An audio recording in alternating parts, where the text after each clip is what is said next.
According to a recent study published by UNICEF, over 80% of adolescents in India suffer from hidden hunger.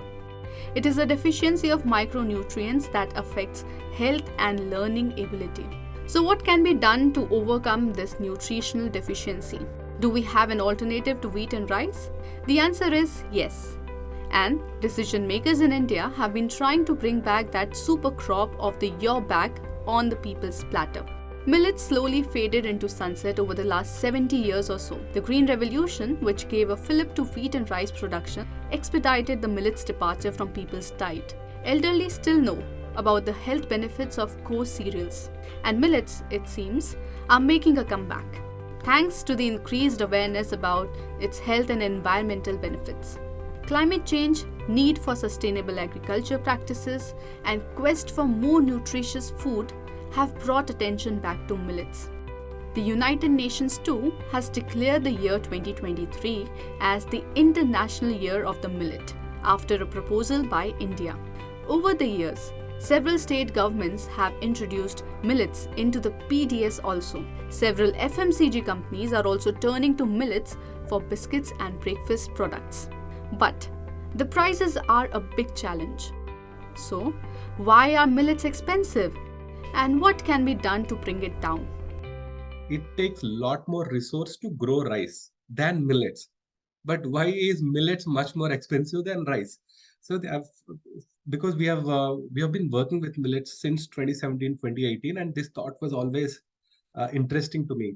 See, what happened is, again, main reason goes to Green Revolution, where rice cultivators are heavily subsidized. For example, the place where when you go to Andhra Belt, there are a lot of rice paddy production, and rice mills are just located next to the paddy fields. Whereas when you look at millets, right, millet grows different areas, and on an average, when we did our research in 2018, right, 100 to 150 kilometers is the minimum distance that the cultivator has to take these millets and process them. So a lot of technical challenges are also there. Meanwhile, FMCG companies too are doing their part to popularize millet.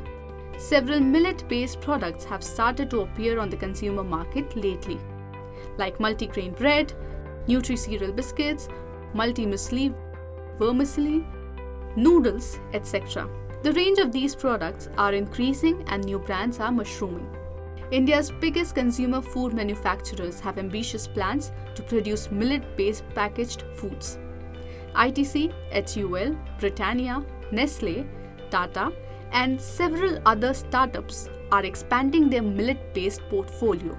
Britannia, under the flagship brand called NutriChoice, and HUL under the Horlicks brand, have plans to bring more millets into the consumer products. Nestle and HUL have tied up with the Indian Institute of Research Centre to develop more nutri-cereal-based food products. There are different kinds of value-added food products that are made out of millets, and a lot of research is also going on in this space. And there are a lot of value-added products where millet cookies are popular, vermicellis are there, and it being used or with roti is also happening. For example, we are always fascinated with millets. So last couple of years, we did a lot of R&D. Right now, we're in the midst of launching millet milk. So we're making milk out of millet. The higher prices remain the biggest challenge for the millet-based products to achieve a wide consumer base. The cause for the higher price is the lack of supply. The supply side is 40% negatively skewed. So if demand is 100, we are able to supply only 60%. So 40% is not there because the things which were cultivated earlier are not cultivated today because there are no markets and he should find a market. So 5-pronged strategies happened. One is creating a market. How do we do that? So that is where the industry came into picture, whether it is Hindustan Unilever, Britannia, Nestle, and the startup ecosystem that was developed very recently. It all has created a bigger canvas of traditional, modern, and ready to eat, ready to cook kind of food products which you generally see with rice and wheat. So, the market that is going to be created by the bigger players will definitely enhance the production levels.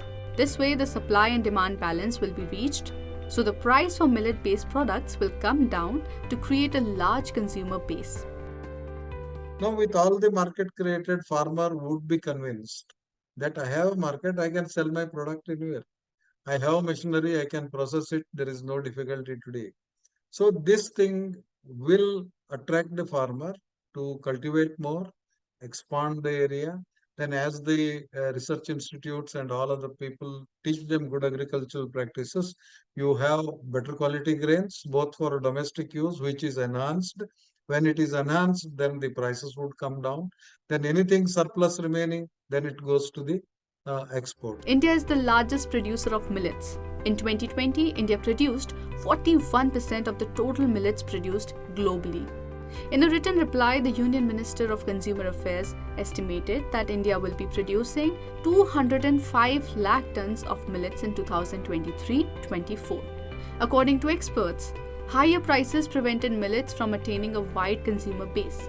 But as the big consumer food products manufacturers build their millet-based food portfolios, the cultivation will increase. Also, the government's mission-driven approach will help the millets and value-added products to crack the consumer market, even to a level that makes India a major exporter of millet-based products. If you like this video, share it and subscribe to Business Standard. For more news, views and insights, log on to www.business-standard.com. Do also follow us on YouTube, Twitter, Facebook, Instagram, Telegram and LinkedIn.